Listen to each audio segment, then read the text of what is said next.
So, unlocking the L20 Boost. Once you've turned the bike on, you need to hold plus and minus to get into the first menu screen. Next, hold the plus button for about 15 flashes.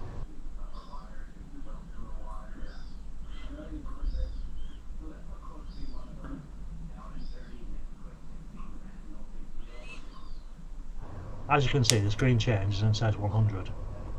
At this point now, the bike's fully unlocked, the throttle's working, and it'll do about 20 miles an hour.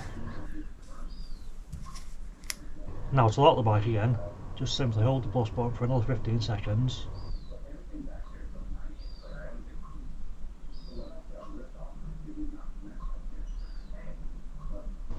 As you can see, the bike changes to set 25, and this means it's back locked and back road legal.